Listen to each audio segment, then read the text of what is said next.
Comstat 25A that I had to put a little TLC, I shouldn't say a little, a couple of days worth, and no cue card here, so bear with me.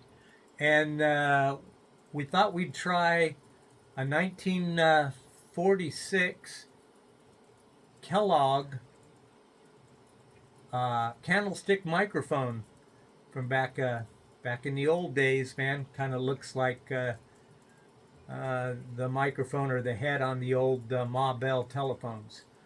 But I'm really happy with this radio. It turned out really good. We've been listening to it for a couple hours now, and it turned out good. It's working really, really good. So back to you, Dennis. Oh, looks good, sounds good. Brought up a picture and a good apropos radio tonight. We checked on the 25B, and I made the comment about the difference between the two radios. All right, the 25B, something that looks like a piece of 70 stereo gear, and the 25A that looks like this should be the poster radio for old tube radios. It has that look. It's got the meter, it's got the knobs, it's got chrome, it's got holes in the case, there's no wood on it at all, it's got lights that will come on when you talk. Good stuff, the 25A, and it has been brought back to life, putting out a good signal. We'll have the S meter up. This one's showing on channel 11. So did you, Cliff mentioned about not being able to get on channel 11 due to some crystal synthesis issues. I've had the same thing with a Regency Imperial. So how are the crystal channels working? Everything firing up? I had one issue on channel 19, 20, and 21, and it actually ended up being a cold solder joint. So a simple fix. But when Jerry got this radio, I think he paid, I don't know, $15 for it or something. It was in poor working order. Needed quite a few tubes, and I did all the caps, did the alignment, and so far it's pretty, not perfect, but it's pretty close on frequency. I really like this radio. Well, I like all the radios, but I know that you're kind of fond of Lafayette's. I remember one time you commented about Lafayette radios. We're also running a 1956, the old school, the OG looking Motorola exit speaker, external speaker. So we'll have another video up on Radio Lifer if people want to see both sides of this conversation. Indeed. Let me take off the gloves here. I can do that. And speaking of the microphone, I think I have a shot of this. Let me see if I do this. Okay. There it is, and I'll try and park it on the other side as well, but this will show up at OTR. It looks like the old style telephone, which it sort of is, but it's not connected to any Ma Bell circuitry. The microphone is a single button carbon element that requires a small bias voltage by the transmitter or other equipment that the T32 is used in audio reproduction, communication quality. I'm not sure if they have different elements for the Kellogg Candlestick. That's what you're talking about. It says the Kellogg company produced this microphone for the U.S. Army Signal Corps. Over. Yes, sir, you are correct. These microphones were used quite often in the military, the Air Force on their base station units. It's funny, as old as it is, and the carbon element, the original element, in the way it feels, and when you key down, you just feel the quality and the craftsmanship that is long lost compared to equipment and microphones of today, if you know what I mean. Indeed. So I am obviously assuming correctly, I hope, that you've got a 4-pin microphonium plug on that? I'm sure those came with some weird, probably 3-prong or 3-ring tip sleeve type of thing. But any issue getting that wire to the radio? Jerry is really good with the microphones. He's got adapters for every type of mic plug radio, but this one he actually wired the 4-pin Cobra, and we wired the radio for 4-pin Cobra, and plugged it in, and Bob's your uncle. It works just beautiful. All right, question back to the microphonium. Does it have, I think some of them did, does it have a swivel head or a way you can rotate or adjust up and down that microphone element on the head there? Yes, it does. It does pivot up and down, so it'd be vertical movement, adjustability.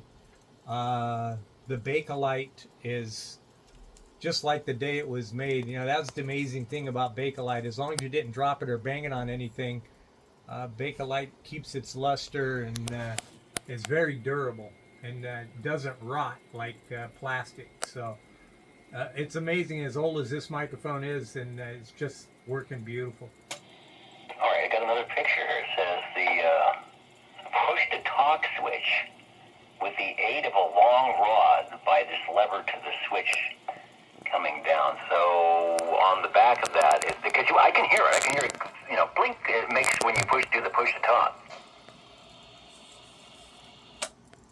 Yeah, and I think that rod goes down into the base, and that's where it keys the transmitter instead of inside the pedestal like the D104s. Yeah, and then they've got a bottom. Oh, well, there it is. We got a shot of it open. We've got a shot of the circuitry. There's the little, I'll call it the relays. No, you're absolutely correct. There's the switch down in the bottom. So you're, it's the, what did the JT say? Sort of like a flush to talk. Yeah, and it's so positive, and it's so, you just feel how everything is so well made. It's really cool. And if I may throw a plug in there, if it's okay by you, I would like to do that. Yeah, please do so. I'm going to do one more rotating on the microphone. Here's the element. Oops, the inside of the microphonium element. You can see the carbon.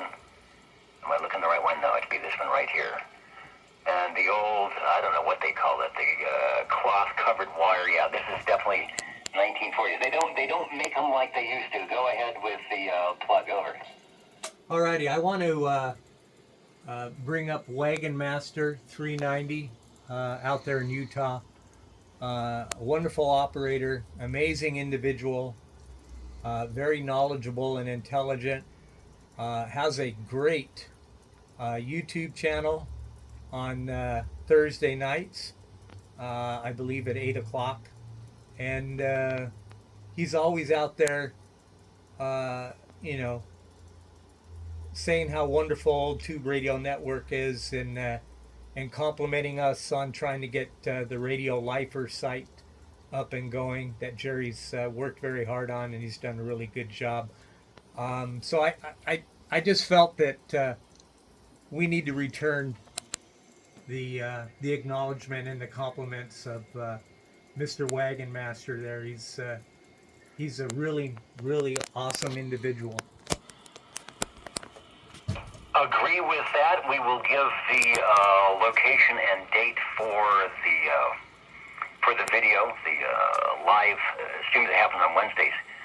Once again, because I definitely want to be there. And the more of these that happen, I think the more people will get their proper idea of what CB radio is supposed to be and can be, and keep the old radios on the air and get the new people on the air and get the operators, doing what they do best, which is get on the air and promote not only two-way radio here on Class D, but everywhere else. So where can we find Wagon Master on Wednesdays again? It's on Thursday nights, I believe at 8 o'clock. and it's on. He's got a YouTube channel, Wagon Master 390. In fact, I think it's his actual UDX 390 because that's their what's the word I'm looking for? Uh, their group, the UDX group, which is a really great bunch of guys. There's, man, a lot of amazing operators in the UDX club. All right, I'm fumbling and stumbling, so I know there's more radios that got to be checked in, and I really appreciate it, Dennis, and I appreciate everybody's patience. So 73s, and look forward to checking another one in next weekend. Absolutely, we will look for it. The Citizen Band Transceiver, 23-channel crystal controlled from Lafayette, the classic 23 Alpha. That is a Panasonic chassis, but one of the earlier ones will run 115 volt or 12 volt DC, very similar to what we heard with the Comstat 25B. If you go to oldtuberadionetwork.com, looks like they have a Comstat 25A manual. How about that? And then the Sam's Photofax is book 20 on page 61. I had some other Lafayette info here before we go ahead. A little history. The Old Tube Radio Network on Levon. I see him. We got a Charlie Alpha Tango running around here. Hello, Kitty. It's not treat time yet. Lafayette, according to their catalogs, Lafayette Radio Electronics has been around a long time. Their Golden Jubilee Catalog 710, published in 1971, makes the claim the company was founded in 1921. That was a big year for E.F. Johnson, Hammerland, Hallicrafters. Abraham Pleitman, P-L-E-T-M-A-N. Abraham Pleitman was Lafayette Radio Electronics' original president. There were many items returned to Lafayette. Some could not be sold as new, and some parts were missions of the customers said it was not working properly, or some shipping or packing material was missing many times. There was nothing wrong with the equipment. Sometimes items were discounted and no longer stocked if they were too busy or lazy to test it, or it could no longer stock it. It ended up in the junk room at a greatly discounted prices. Okay, I'm not sure what that is, but I wish I was there. The Lafayette Radio Electronics Corp had mergers with Concord Electronics, Wholesale Radio Service Company, and the Radio Wire Television Incorporated Company. Lafayette Radio Electronics opened up a main warehouse store on Jericho Turnpike in Syosset, New York. Lafayette Radio Electronics published its last catalog in 1979. Anybody here in Fresno knows that I think it was 1976 or 77 when the Lafayette store that was here closed down. I actually bought my first really high fringe television antenna when they were going out of business. Addresses: New York, Bronx, New York. Where's Felix? New Jersey, Atlanta, Georgia, and in 1962 out there on the Jericho Turnpike on Syosset, New York. 11791. Thanks for the Lafayette, the Old Tube Radio Network listening.